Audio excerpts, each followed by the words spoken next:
Salut! Il y a quelques semaines, je suis allé passer 2 jours en montagne avec des potes. Il y avait Eve et puis Yann, 2 autres passionnés de montagne. Et puis ces 2 jours ont été l'occasion de passer de bons moments. Déjà dans un milieu qu'on adore, la montagne. Et puis à un moment de l'année qu'on apprécie particulièrement aussi, l'hiver. On adore la neige. Et puis on aime bien bivouaquer. Et on aime bivouaquer toute l'année, aussi bien en été qu'en hiver, dans la neige. Sauf qu'en hiver, le bivouac, puis même la randonnée tout simplement, demande du matériel spécifique. Et donc à l'occasion de cette randonnée, j'ai utilisé du matériel que j'utilise pas forcément le reste de l'année.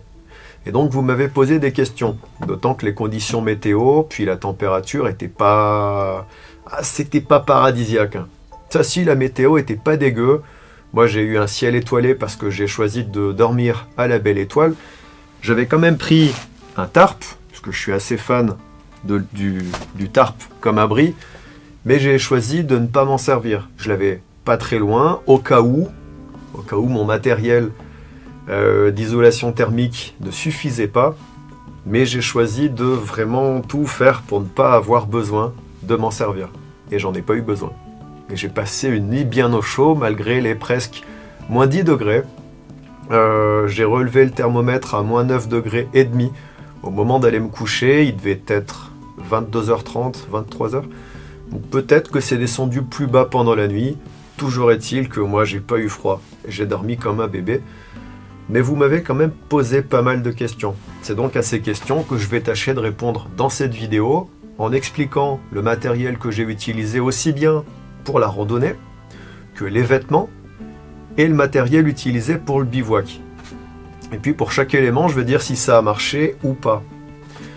Ce matériel, c'est du matériel de montagne qui est utilisé pour certains éléments depuis des années, qui est éprouvé. C'est pas ici un guide de téléachat. C'est pas ouais, je vous recommande forcément d'acheter ça parce que c'est le meilleur matériel. Non, il y a quelques éléments dans le matériel que j'ai utilisé qui vont pas forcément correspondre à tout le monde, selon le milieu où vous allez randonner, où vous allez bivouaquer. Et puis selon la région où vous habitez. Et puis selon vos propres, j'ai envie de dire votre rusticité. Parce qu'on n'a pas tous la même sensibilité aux températures ou à l'humidité. Donc je vous propose d'entrer dans le vif du sujet pour éviter de faire une vidéo d'1 heure. Il y a des éléments qui reviennent régulièrement, comme ma lampe frontale. C'est la même lampe que j'utilise depuis des années. Donc je ne vais pas détailler chaque élément, mais je mettrai quand même sous cette vidéo dans la description une liste de tous les éléments utilisés avec des liens qui vont vous permettre d'accéder aux fiches techniques de ces éléments. Certains de ces éléments sont affiliés, certains de ces liens, sont affiliés, ce qui veut dire que quand vous achetez ces articles, moi je vais toucher un pourcentage de votre achat sans que vous ne payiez un centime de plus. Alors pour cette randonnée, le sac à dos, si je fais tomber ma visseuse dévisseuse, on va pas y arriver. Le sac à dos que j'ai utilisé, c'est ce mastodonte, ce gros bestiau. Ça c'est mon Osprey Ether 65 litres. C'est à la fois un sac à dos de grosse capacité et confortable. Donc c'est quelque chose que j'apprécie beaucoup utiliser en montagne. Le milieu montagnard, c'est un milieu exigeant. Exigeant déjà pour ma sécurité et puis exigeant pour le matériel. Je suis assez adepte de ce qu'on appelle la théorie du gros. La théorie du gros qui a été initiée, à ma connaissance en tout cas, peut-être qu'elle existait avant. Moi je l'ai connue vers 2012, 2013, quelque chose comme ça, grâce à David Maniz, qui c'est une théorie qui m'a tout de suite touché, parce que quand on va en milieu naturel, on peut être amené à remballer le matériel un peu à la va-vite, à la hâte. Pas forcément pour une question de vie ou de mort. Dans ce cas, le matériel, je le laisse sur place et puis je vais au contact de la civilisation. Je vais au plus vite. Et le matériel, c'est ma vie qui compte. Mais il y a des situations où je peux être amené à me déplacer d'un point A à un point B. Je peux être amené à ranger mon matériel un petit peu en urgence. Donc dans ces situations, j'aime bien avoir un contenant de grosse capacité, pas forcément cloisonné, mais un gros volume principal dans lequel je vais bourrer mon matériel volumineux. Je vais tout jeter un petit peu à l'arrache. Alors, pour cette randonnée, je vais commencer par les vêtements, parce que pour moi, c'est le matériel le plus important quand on va en milieu naturel en hiver. Quel que soit le moment de l'année d'ailleurs, les vêtements, c'est ce qui va me garantir d'avoir une bonne isolation thermique, quel que soit le moment de l'année, quelles que soient les conditions météo. Et après, en plus des vêtements, je vais rajouter de l'équipement qui me permet de dormir sur place. Et puis de l'équipement qui me permet de cuisiner, et ainsi de suite. Voilà. Alors les vêtements, puisqu'on est en milieu montagnard, je veux pas avoir des vêtements lourds, très très chauds, très isolants, mais dans lesquels je peux pas faire d'efforts au risque de transpirer abondamment. Une veste épaisse avec doublure intégrée, membrane imperméable, traitement déperlant sur le papier, c'est génial, c'est pratique. Mais au moindre effort, je vais transpirer dedans, ça je le sais. J'en ai testé quelques-unes, je m'en suis vite débarrassé. Donc je préfère, plutôt que d'avoir un vêtement de type bunker, je préfère fonctionner avec le système multicouche. Le système multicouche me permet d'avoir les mêmes vêtements en été et en hiver, à quelques différences près quand même,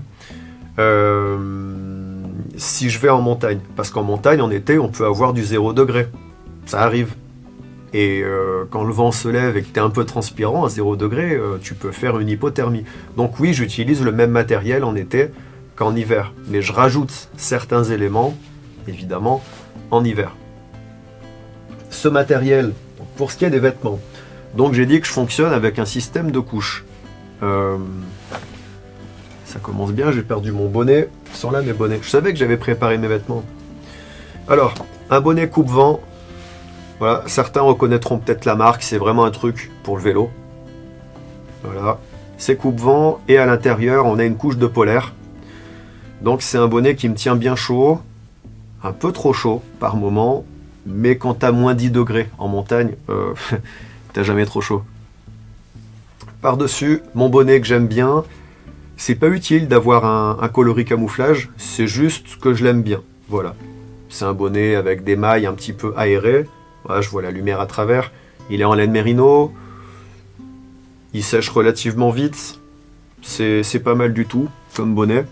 Donc j'alternais pendant la marche avec les deux bonnets pendant les phases de déplacement et que j'alternais avec des phases de repos. Pour les mains, j'ai fonctionné aussi avec un système de couches avec ces moufles convertibles en mitaines. Voilà. Donc ça, c'est pas trop mal. Surtout qu'on a ici une espèce de fourrure à l'intérieur du logement pour les 4 doigts.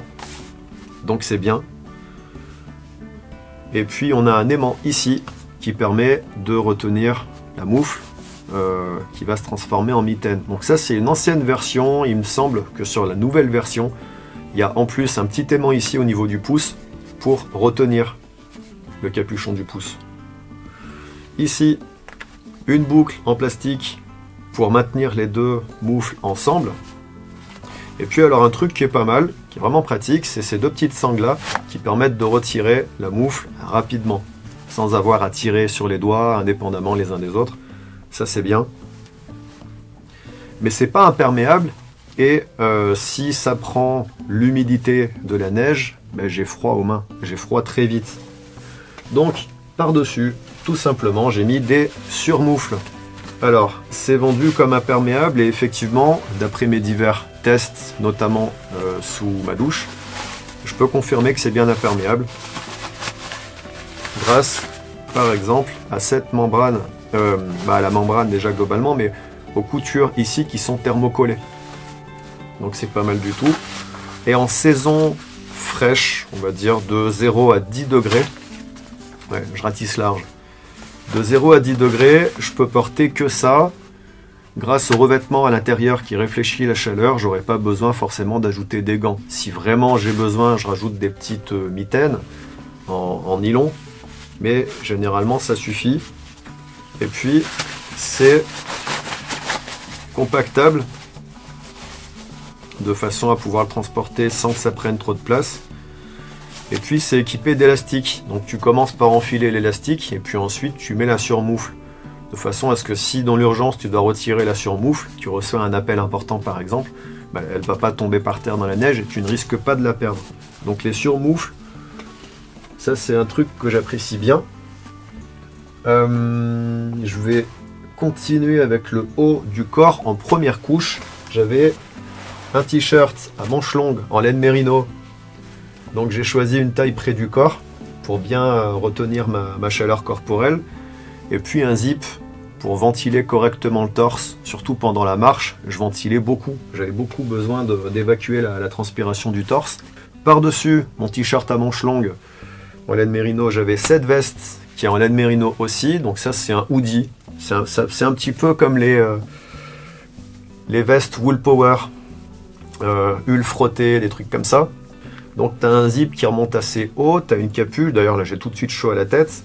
Tu as des manches avec trous pour les pouces. Et c'est une veste que je trouve vraiment, vraiment géniale. Et puis ça marche bien, tout simplement. On a deux poches ici au niveau de l'abdomen, une poche de poitrine. Là encore, je l'ai choisi près du corps parce que je voulais qu'elle garde un maximum ma chaleur corporelle. Et puis par-dessus, j'ai mis une doudoune sans manches avec garnissage en synthétique. C'était pas le meilleur choix, c'était pas l'idéal.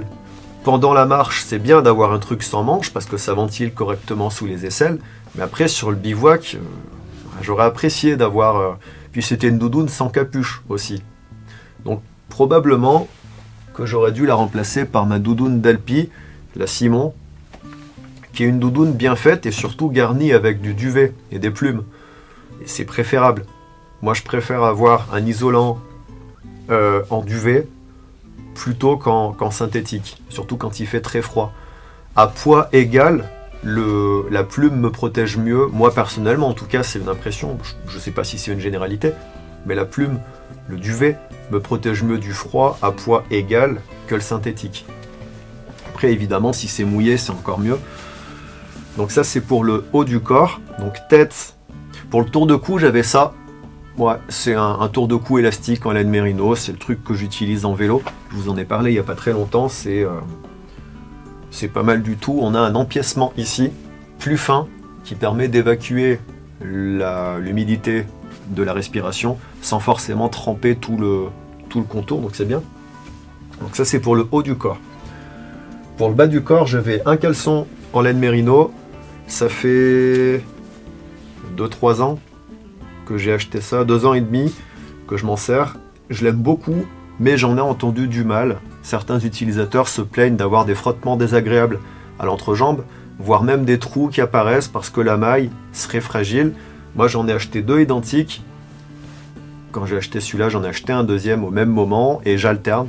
Et j'ai fait 2 treks de longue distance de près de 70 km. C'est pas un through hike, mais ça commence déjà à être intéressant puisque ça permet de faire une partie de la traversée d'un massif, comme le massif de Chartreuse par exemple. J'ai constaté aucune fragilité de la maille, aucune usure, en tout cas pas d'usure prématurée. Le caleçon long que j'ai utilisé, alors non, c'est pas celui-là que j'ai utilisé, c'est celui-là. Ça, c'est un truc de chasse, c'est Soloniac qui fait ça. C'est en matière pilou-pilou, comme il dit mon pote Christopher. C'est un caleçon long en polaire épaisse. Et ça, quand t'es sur le bivouac, mon pote, t'as ça en première couche avec ton pantalon par-dessus, ou même sans pantalon par-dessus, t'es royal, t'es comme un coq en pâte. Et ça, je l'ai typiquement acheté pour les bivouacs, pour être bien dans la neige. Sauf que je l'ai mis pour marcher, pour la randonnée. Est-ce que c'était un mauvais choix ? C'était un test, puisqu'habituellement, quand je marche en période froide, donc entre 0 et moins 10 degrés, je mets un caleçon long en laine mérino. Je le remonte sous les genoux, et puis avec mon pantalon Fjällräven, qui a un zip au niveau des cuisses et au niveau des mollets, j'arrive à ventiler correctement. Et je m'en sors bien, et j'ai pas trop chaud, ça transpire pas trop, et j'ai pas froid non plus. Mais si j'ai froid, je ferme les zips, je rebaisse le caleçon long de dessous le genou jusqu'à la cheville, et avec la marche, je me réchauffe jusqu'au moment où j'arrive à ventiler un petit peu, et en modifiant l'ouverture des zips, j'arrive à m'en sortir relativement bien, à ventiler. Et là, pendant la marche, puisque je suis très content, je suis très satisfait de ce caleçon long en polaire, je me suis dit pourquoi ne pas l'utiliser pour marcher. D'autant plus qu'on ne va pas faire un sprint en raquette, on a utilisé des raquettes à neige, on ne va pas sprinter, on va marcher tranquillement et puis on va faire pas mal de pauses, donc la transpiration va être relativement contenue. Et effectivement, c'était le cas, puisque sur le bivouac, avec juste ce caleçon long en polaire et mon pantalon Fjällräven Keb par-dessus, j'ai pas eu froid aux jambes. J'avais quoi comme chaussettes? J'ai pas pris là les chaussettes que j'ai portées, mais c'est mes chaussettes en néoprène, donc des chaussettes à membrane, des chaussettes imperméables, où tu peux transpirer dans le pied, tu sais que l'isolant de tes chaussures va rester sec, à condition d'avoir un isolant. Et pour cette balade, est-ce que je les ai là? Ouais, je les ai là.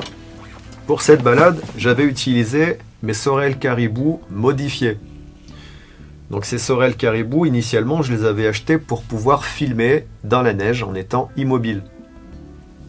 C'est vrai que sur le papier, on a l'impression que en mettant le pied là-dedans, il va être protégé contre tout, quoi. Le froid, l'humidité, la glace, les chocs, avec sa membrane en caoutchouc. Et puis après, quand tu t'en sers sur le terrain, tu t'aperçois qu'en fait, c'est une promesse qui n'est pas tenue. Tu t'aperçois que tu t'es fait avoir, quoi. Sorel Caribou, rapidement, je me suis aperçu que c'est un attrape-couillon. On commence à avoir mal à la gorge. Si tu cherches des chaussures pour tenir au froid, dans la neige ou pas d'ailleurs, mais quand il fait vraiment très froid, tu oublies ça. Conseil d'amis, n'achète pas ça. Moi je les ai achetés, je me suis fait avoir. J'aurais mieux fait de me renseigner avant de les acheter. Bref, je me suis fait avoir, mais c'est quand même pas un achat si terrible que ça. En sachant que c'est pas des chaussures de randonnée, elles sont pas faites pour marcher. D'accord? Il y a beaucoup de place à l'intérieur. On a un chausson amovible en laine, 2 couches de laine qui prennent en sandwich, une membrane en aluminium perforée. Donc sur le papier, ça a l'air d'être un système qui est génial pour tenir au chaud, malgré l'humidité, etc. Sauf que ça a beau être un système élaboré pour évacuer l'humidité de la transpiration pendant la marche, ça, c'est imperméable. Mais c'est pas respirant, c'est juste imperméable. Donc ça n'évacue pas l'humidité de la transpiration, donc elle reste à l'intérieur. D'où l'emploi d'un chausson en laine, puisque la laine, c'est un matériau qui gère bien l'humidité, jusqu'à un certain point. Et pour avoir dormi dans mon sac de couchage, le Défense 4, il y a quelques années, avec les chaussons aux pieds, j'avais un petit peu transpiré pendant la marche, donc les pieds étaient humides et les chaussons étaient humides et mes chaussettes que je portais à l'intérieur aussi. J'ai jamais eu froid aux pieds. Bon, toujours est-il que là, dans mes chaussettes en néoprène, pour le bivouac avec Eve et Yann, j'avais les pieds humides dans les chaussettes en néoprène. Mais je comptais sur l'isolant de la laine. Et c'était une grosse erreur. L'isolant qui te maintient au chaud, même quand tu as les pieds humides, tant que l'isolant reste sec, c'est le synthétique et le duvet. Si j'ai le pied humide et que je mets ça, j'aurai moins froid aux pieds que si je garde l'humidité à l'intérieur de la chaussette, comme c'était le cas avec mes chaussettes en néoprène. C'était pas un bon choix, c'était pas le choix le plus judicieux. Si je devais refaire cette rando, je pense que je mettrais pas mes chaussettes en néoprène. C'était un test foireux, mais pas complètement non plus. Non, je pense que je mettrais des chaussettes en laine, des chaussettes épaisses, pour maximiser l'effet de la laine du chausson. Alors, quand je dis que c'est pas des chaussures de randonnée, mais que j'arrive à randonner avec, comment je fais? Je prends un matelas, une dalle de mousse dense, épaisse, et hydrophobe, donc qui n'absorbe pas l'eau de l'humidité de ma transpiration, et je découpe une semelle avec, que je vais mettre dans la chaussure. Et je transforme des après-ski en chaussures de marche. C'est pas aussi confortable que des chaussures de marche, parce que le lassage n'est pas étudié pour maintenir le pied pendant la marche. Il est étudié pour maintenir le pied si tu piétines un petit peu. C'est des après-ski, c'est un truc qui est fait pour marcher dans une station de ski. Donc ça, c'est pour le bas. Donc, pantalon que j'aime bien, que j'utilise aussi bien en été quand il fait pas trop chaud qu'en hiver. Un pantalon qui a des logements aux genoux pour mettre des bouts de mousse. Donc moi, j'ai découpé des matelas de bivouac en mousse, le côté aluminisé contre ma peau, et je peux me mettre à genoux dans la neige, j'aurai jamais froid. C'est quand même le but de la surface aluminisée. Mais il faut que le pantalon reste sec. Donc ici, on a un tissu qui s'appelle le G1000 et qu'on peut waxer. Donc la wax, c'est un mélange de cire, d'abeille et de paraffine. Donc on frotte le pain de wax sur le tissu, puis ensuite on approche une source de chaleur pour que la wax imprègne le tissu. Ce faisant, on va cartonner un petit peu le tissu et on va le protéger de l'humidité. Ça marche vraiment très bien. Un point important aussi, puisqu'on parle du pantalon, la ceinture. J'ai choisi de mettre une simple ceinture en sangle qui est très fine, avec une boucle qui prend très peu de place, parce que le sac à dos, quand je suis obligé de serrer la ceinture lombaire au max, et donc quand je la serre, le moindre frottement avec ma ceinture, j'adore les ceintures en cuir, mais le moindre frottement avec la ceinture en cuir me provoque des irritations au bout de plusieurs kilomètres de marche. Et c'est quelque chose que je garde, pendant plusieurs jours après, ça se transforme en hématome. La veste, j'ai pris ma Hardshell Revolution Race, je crois que c'est la Cyclone, ouais c'est ça, la Cyclone Rescue Jacket, qui a un module Reco ici, qui répond au détecteur de victimes d'avalanche. Voilà, c'est une veste qui est pas trop mal, elle est zippée sous les aisselles, elle a deux poches au niveau du buste et non pas au niveau de l'abdomen, ça c'est bien. Une poche intérieure ici, une poche intérieure zippée. Une ouverture du col ici pour les barbus, très sympa d'avoir pensé aux barbus. Et puis une capuche qui se serre ici sur la collerette et ici pour la profondeur de la capuche. Donc on peut l'utiliser quand on porte un casque ou un bonnet volumineux, une chapka, que sais-je encore. J'ai rien oublié. Je crois que j'ai rien oublié, mais j'ai mis un sacré bordel. Pas très grave. Donc ça c'est pour les vêtements, je le disais. J'avais aussi mes lunettes de soleil, très important quand il y a de la neige et du soleil. Même quand le soleil est un peu voilé derrière une fine couche de nuages, ça peut faire mal aux yeux, la neige. Donc toujours porter des lunettes de soleil. Ça fait partie des équipements de base du fond de sac du randonneur. J'ai quand même eu froid aux pieds pendant la nuit. Et je pense que si j'avais pas triché, entre guillemets, j'aurais pas passé une bonne nuit. Je pense que j'aurais même pas dormi du tout. Donc pour avoir chaud aux pieds, j'ai utilisé des chaufferettes. Ça, t'as un autocollant. Tu le colles sous la plante, sous la voûte plantaire. Mais c'est pas un autocollant trop fort, ça va pas t'arracher les mailles de la chaussette. Ça se décolle facilement. Et ça met à peu près 15-20 minutes à chauffer. Et ensuite, ça chauffe pendant 8 heures. Mais ça chauffe. Ça fait une chaleur réconfortante. Attention à ne pas mouiller ça. Si je le mouille, si je transpire abondamment du pied et que ça se mouille, ça peut brûler fort. Donc ça, je le colle sous la chaussette, tout simplement. En prenant soin, en faisant attention que la chaussette ne soit pas trop humide. Donc ça, puisque j'aborde le bivouac, pendant la nuit, je vais continuer avec les équipements de bivouac. Donc j'ai creusé une fosse au sol, dans la neige, avec ma petite pelle Arva. Donc c'est la Arva Access TS, une pelle qui fait le job, mais qui est loin d'être idéale. Je m'en suis aperçu lors du premier bivouac où j'ai creusé la neige avec, pour installer mon tipi. C'était avec mon pote Dom. C'était génial, c'était un bivouac près du sommet du Charmançon. Et super moment, super souvenir. Mais quand j'ai creusé la neige pour faire fondre, pour refaire mon stock d'eau, la peinture s'est écaillée. Et comme moi je suis pas vraiment fan de bouffer de la peinture, c'est rien, tombera pas plus bas. Comme j'aime pas bouffer de la peinture, ça m'a un peu mis en rogne. Ça m'a un peu énervé quand même. de voir que la peinture est si fragile. Donc si c'était à refaire, j'en achèterais une sans peinture. Avec peut-être un... Ouais, je sais pas. Mais toujours est-il que celle-là, je vais la poncer. Tant pis, ce sera une pelle dégueulasse, mais je vais pas laisser la peinture. J'ai pas envie de racheter une pelle juste parce que celle-là, elle a la peinture qui part en sucette. Faut peut-être pas déconner. Donc c'est une pelle qui est compactable, mais pas trop. Voilà, et puis là, elle est prête à servir.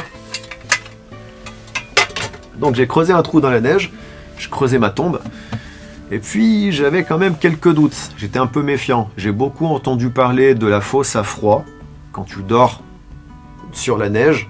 Donc j'avais un doute, je me suis dit, est-ce que je vais pas avoir un problème de fosse à froid? Puis, d'un côté, je me souvenais que les gens qui faisaient des fosses à froid, c'est des gens qui dormaient avec un truc sur la tête. Soit un tarp, soit une tente sans sol, soit un igloo. Là, vu que j'avais rien sur la tête, bon, je me suis dit, il n'y aura peut-être pas besoin. Et puis elle n'était pas si profonde que ça, ma fosse, donc toujours est-il que j'ai pas eu froid. Je sais pas s'il a fait plus froid dans ma fosse, j'ai pas fait de test de prise de température. J'ai pas relevé la température dans ma fosse, je l'ai relevé à la surface du sol à l'extérieur de la fosse, et c'est là que j'ai vu moins -9,5 au moment d'installer mon couchage. Donc une fois que j'ai creusé, au niveau du sol, j'ai mis en tapis de sol mon poncho Savota. Ça marche bien. Super matériel. Les deux problèmes qui se résolvent un petit peu ensemble. Le premier, c'est que les coutures sont pas imperméabilisées par Savota. Donc c'est un poncho qui est pas tout à fait imperméable. J'ai pas compris le concept. Et le deuxième problème qui résout le premier, c'est que Savota a arrêté de le produire. Comme ça, problème réglé. Donc j'ai mis ça. Donc moi j'ai imperméabilisé les coutures avec du duct tape, tout simplement. J'ai ouvert le poncho en grand et puis je me suis fait mon tapis de sol avec. Pourquoi j'utilise un poncho et pas un tapis de sol de tente, tout simplement? Mon matelas gonflable, le Thermarest NeoAir X-Term Max, il est très grand. Puisque je mesure 1m84, je ne pouvais pas acheter le matelas d'1m80, donc il me fallait la version de 2 mètres. Et moi, mes tapis de sol, qui sont faits pour être des tapis de sol de tente, ils font pas 2 mètres. S'ils font 2 mètres, j'ai toujours le matelas qui dépasse d'un côté ou de l'autre, puisque je bouge beaucoup. Donc c'est un tapis de sol que j'ai fini par beaucoup utiliser, le poncho Savota. Et ça marche très bien. Par-dessus, j'ai donc mis mon matelas gonflable, qui est un super matelas, vraiment un bon isolant contre le froid, aucun sujet de complainte, si ce n'est qu'il faut le gonfler. Et gonfler un matelas avec un sac pompe, fourni avec, ça met du temps, ça met beaucoup de temps. J'ai un système ici, composé d'une pompe électrique qui n'a pas de batterie, donc elle est super légère. C'est Flextail Gear qui faisait ça, je dis bien faisait, puisqu'ils ont arrêté de la faire au profit de pompes équipées de batterie, donc évidemment plus lourdes. Donc pour du matos léger, je comprends pas trop l'idée. Bon, peut-être qu'il y a des gens qui partent randonner sans batterie nomade, sans powerbank. Moi j'en ai toujours une sur moi, du coup je préfère réutiliser, je préfère pas remplacer ma batterie, ma pompe sans batterie, par une pompe avec batterie, puisque là ma powerbank ferait double sens. Si j'achète une pompe avec batterie, je veux qu'elle ait une sortie USB qui me permet de recharger mes appareils. Oui, une batterie ça doit servir à ça quoi. Donc si je dois avoir un appareil qui possède une batterie, je veux que cette batterie puisse me servir à recharger mon téléphone en cas d'urgence. Et c'est pas le cas ma connaissance. Peut-être qu'il y a des pompes de matelas qui possèdent une batterie et une sortie USB, j'espère d'ailleurs. En montagne, on peut être amené à faire un feu en situation de survie. Mais, quand tout se passe bien, je fais pas un feu de bois en montagne. Ça m'est déjà arrivé, mais la plupart du temps j'évite, surtout quand je fais une vidéo, parce que je veux pas donner un mauvais exemple. Donc, si j'ai besoin de faire un feu en situation de survie, j'ai ici mon briquet chalumeau modifié. Je l'ai modifié pour pouvoir l'utiliser en situation d'hypothermie.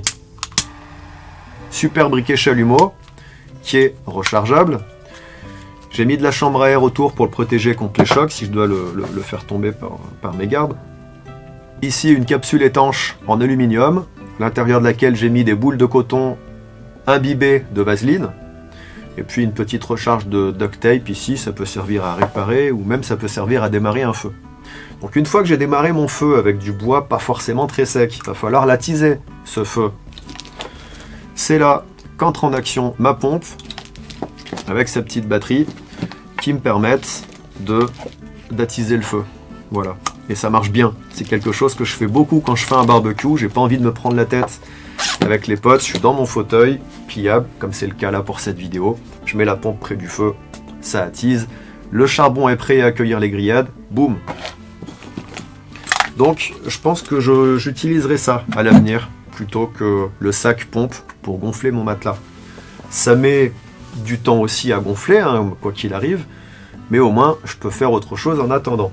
Pour le bivouac, donc, ce que j'ai utilisé... Alors, le système de couchage que j'ai utilisé, c'était un truc un petit peu élaboré, parce que je ne savais pas quelle température au plus froid on allait avoir pendant la nuit. Donc, j'ai pris mon gros sac de couchage, mon Carinthia Défense 4, qui est à moins 7 degrés ou moins 8, je sais plus, confort. Ben, ça sert à rien de préciser confort d'ailleurs, puisque c'est la seule indication de température qui vaille la peine d'être citée. La température limite et la température extrême, ça n'a aucun intérêt, à mon sens. Maintenant, si les constructeurs la citent, c'est qu'il y a des raisons. Mais moi, j'y prête pas d'attention. Température confort, moins 7, moins 8 degrés. Donc a priori, j'étais plutôt pas trop mal dans mon petit trou dans la neige, mais je savais pas à combien allait descendre le thermomètre. Donc moi, je prévoyais de descendre jusqu'à moins 15 degrés, peut-être moins 20, compte tenu que j'avais des vêtements chauds, le Carinthia Défense 4 et mon quilt. Le quilt qui est à moins 2 degrés confort. Donc en mettant le quilt par-dessus le Carinthia Défense 4 et un sac à viande en polaire à l'intérieur du Carinthia Défense 4, en principe, avec mes sous-vêtements en laine mérino et en polaire, mes chaussons en laine, j'étais capable de descendre assez bas, entre moins 15, peut-être moins 20 degrés. Je sais pas, j'ai jamais essayé. Mais le Défense 4, je sais qu'il est solide, je sais qu'il est chaud. Maintenant, est-ce qu'il résiste bien au vent? Ça, j'en ai pas une absolue certitude. Donc en plus, par-dessus le Carinthia Défense 4, j'ai mis un sursac coupe-vent. Un truc anti-vec, taille-vec, je sais pas, bref, on s'en fout. Un truc que j'ai acheté il y a des années, je sais qu'il est adapté au Défense 4 pour l'avoir testé chez moi en termes de taille, de volume. Je sais que le Défense 4 rentre à l'intérieur. Et puis je sais que je peux le fermer à 100%, le Défense 4. C'est ce que j'ai fait pour être au chaud à l'intérieur sans avoir à respirer de l'air à moins 10 degrés. Le sursac coupe-vent, en taille-vec, je l'ai aussi fermé presque à 100%, mais j'ai fait en sorte que l'air de ma respiration puisse sortir un petit peu quand même, puisqu'il y a bien un moment où... Alors l'isolant du Défense 4, c'est du synthétique, donc je m'inquiète pas, même un peu humide, il me maintient au chaud. Il y a un moment quand même où je ventilais par moment. J'ai fait 3 phases de sommeil pendant la nuit. Je me suis réveillé 3 fois. La dernière fois, c'est quand je me suis levé vers 6h du mat. Et pendant ces phases de sommeil, quand elles étaient coupées, entre ces phases de sommeil, je ventilais un petit peu le Défense 4 pour évacuer un peu d'humidité.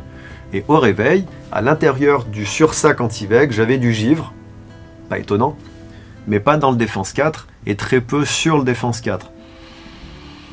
Après réflexion, compte tenu des températures les plus basses qu'on a eues pendant la nuit, je pense que le Défense 4 seul, sans quilt, sans sursac anti-vec et sans sac à viande en polaire, m'aurait suffi, m'aurait maintenu au chaud.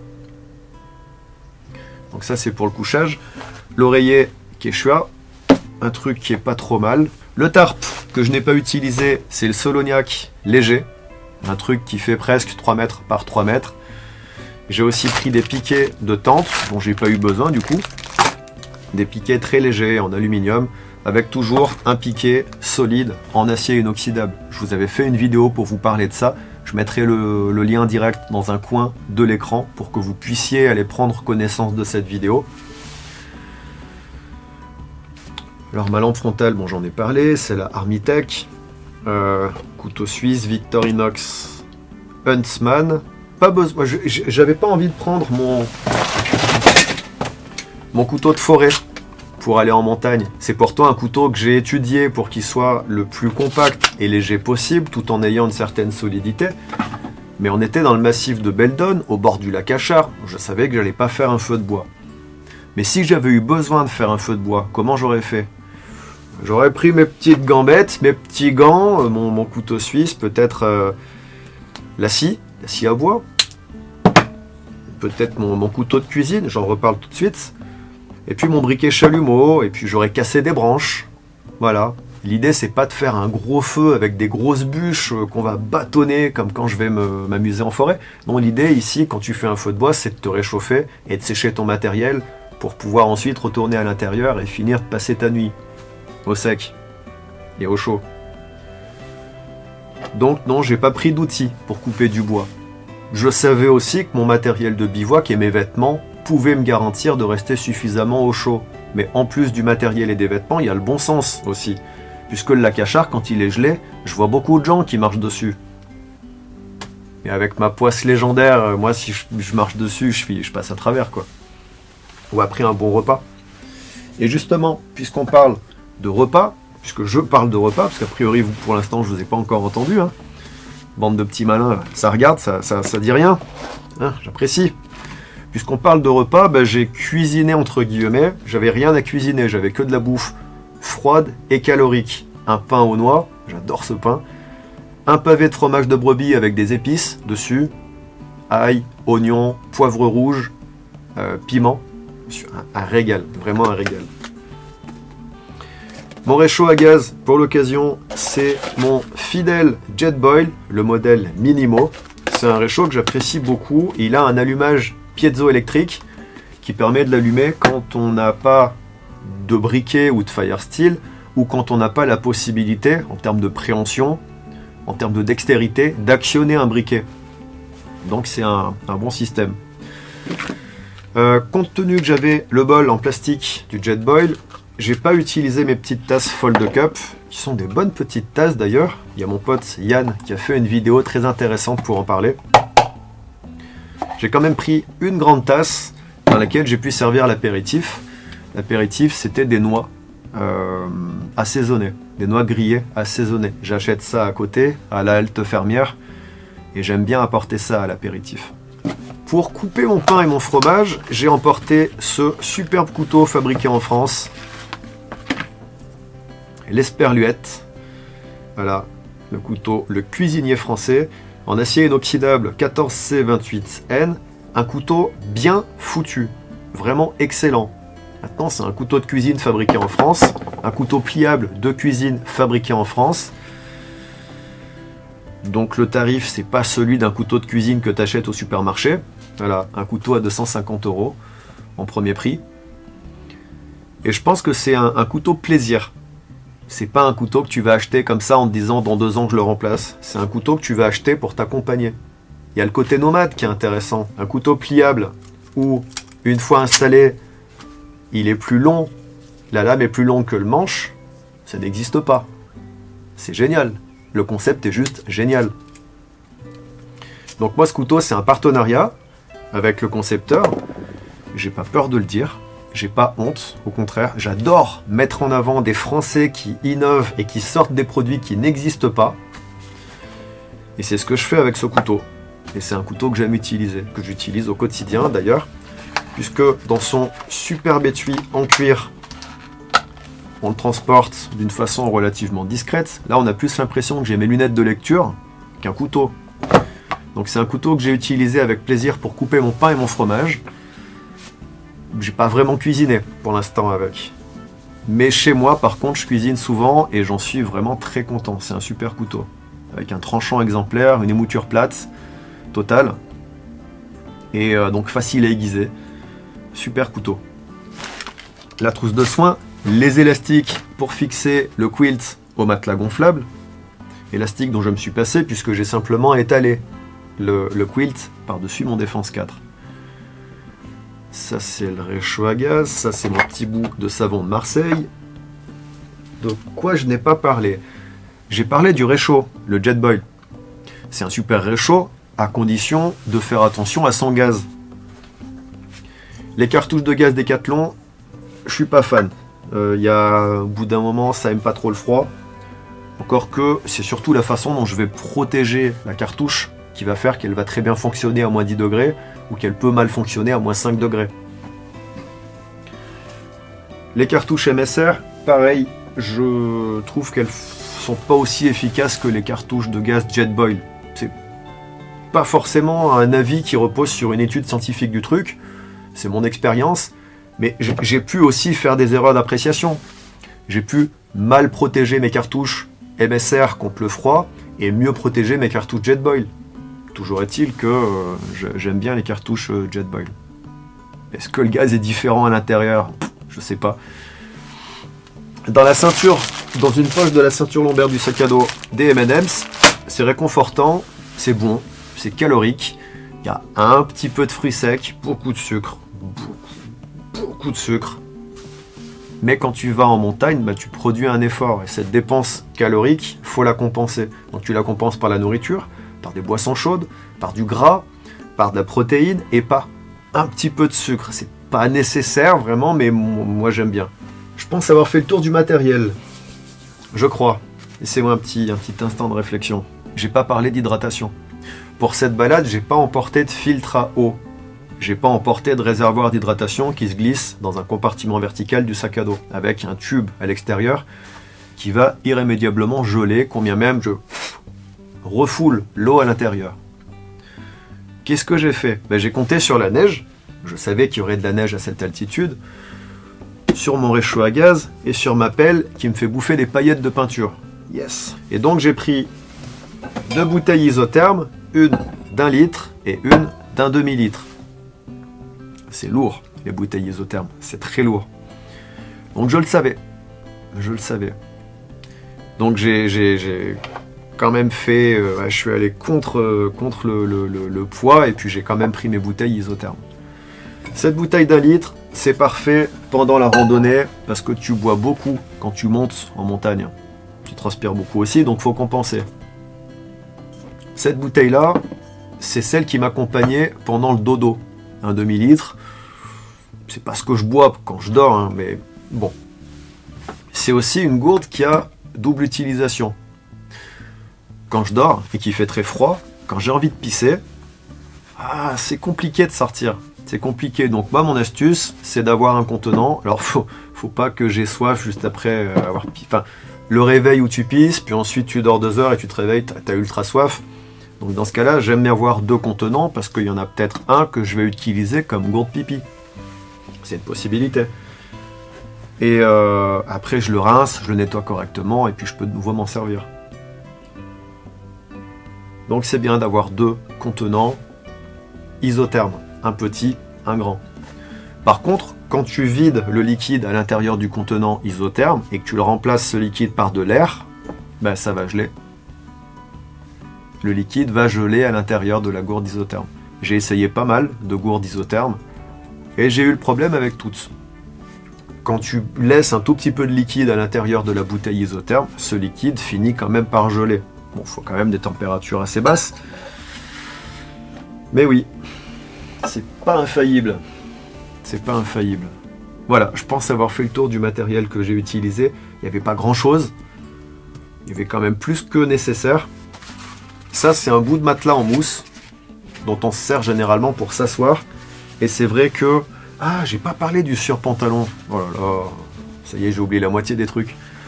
Bon bref, par-dessus mon pantalon de marche que je peux ventiler sur les cuisses et les tibias et les mollets, le Fjällräven, j'avais un surpantalon que j'ai sorti uniquement au moment du bivouac, parce que ça coupe bien du vent. C'est un surpantalon d'alpinisme de la marque Simon qui a été arrêté. Ils ont arrêté la production l'année dernière, je ne sais pas pourquoi d'ailleurs. C'est pas... D'ailleurs, je l'ai en visuel là, il est sur le porte-bagages de mon vélo, mais je vais pas le prendre parce que je vous l'ai montré il y a quelques mois dans ma vidéo, il y a quelques semaines dans ma vidéo où je parle de mon EDC de cycliste urbain rural. Et donc c'est toujours le même surpantalon Simon. D'ailleurs, je vous invite à aller voir cette vidéo, je mettrai un lien dans un coin de l'écran pour que vous puissiez aller la voir. Et donc ce surpantalon, il est intéressant parce qu'il protège bien contre le vent, il protège contre l'humidité, mais le réglage au niveau de la taille est complètement catastrophique. Ça, c'est un problème. Mais bon, j'appréciais quand même de l'avoir pour le bivouac. J'ai fortement apprécié. Il y avait autre chose aussi. Oui, voilà, quand tu t'assois sur un caillou, qui a pris le froid toute la journée, un caillou qui était recouvert de neige, tu enlèves la neige et tu t'assois au sec. Mais le caillou, il est glacé. Donc la prochaine fois, je rajouterai un petit bout de matelas en mousse, comme ça, et j'espère avoir répondu à vos questions. Si c'est le cas, j'en suis content, ça me fait plaisir. Et puis si vous pensez que cette vidéo vous a apporté quelque chose, j'en suis super content. Là encore, n'hésitez pas à me le dire en me laissant un petit commentaire. Si vous n'êtes pas encore abonné à cette chaîne, n'hésitez pas à le faire. C'est toujours gratuit, à ce que je sache. Dans ce cas, si vous souhaitez vous abonner, n'hésitez pas à cliquer sur la petite cloche de façon à recevoir une notification quand je publierai soit une nouvelle vidéo, soit un article dans l'onglet Communauté de ma chaîne YouTube. Maintenant, il est temps de nous quitter. Comme d'habitude, prenez soin de vous, sortez dans la nature et on se retrouve très bientôt. Salut. J'espère que j'ai rien oublié.